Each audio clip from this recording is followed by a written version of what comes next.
As a member of the Black Alliance for Just Immigration, the nation's leader for Black immigrant rights, we can't move on this moment without reflecting on those we've lost, those who are not here, and those who could not have made it through this fight for immigrant rights, and for many others who languish in private prisons across this country.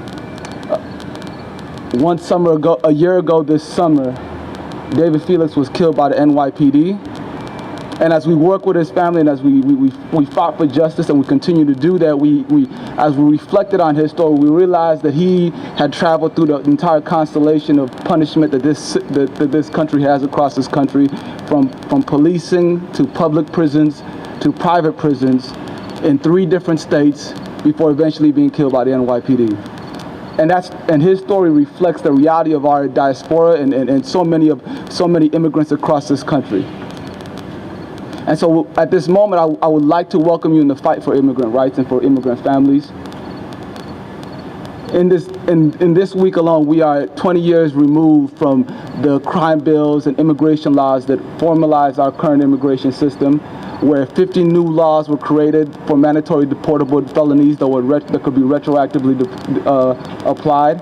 And it's this juggernaut of criminal punishment and immigration enforcement that catches up so many immigrants, and that this is what we're trying to address today in a interlocking web of state violence and private collaboration, where state violence pushes immigrants into a system of private profit that benefits off our labor, and also just the misery that we face of the most vulnerable populations. And so the urgency of this moment could not be any greater.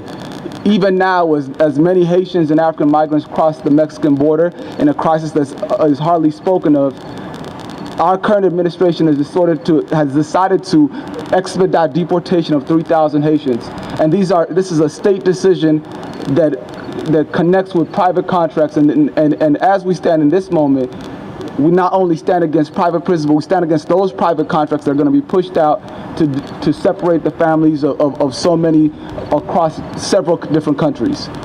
And so this is the moment that we're in, that a private prison complex that we're pushing against has not only grounded our families in private prisons, but has spread out into social services, and it extorts money from our families through ankle monitors and a number of different forms of surveillance. And so this is a continual spread, and our movement has not only stands together to fight against private prisons, but we are aware of the many different ways the private contractors at GO and CCA have continued to form and reshape their attack on our families.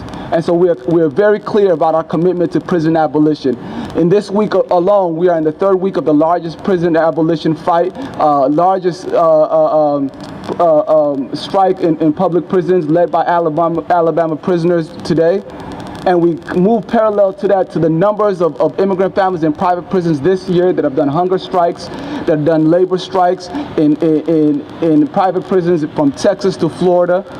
And we stand clear that if we push for dignity instead of detention, and if we empower our families instead of imprisoning them, that we can reshape and redefine public safety in the 21st century.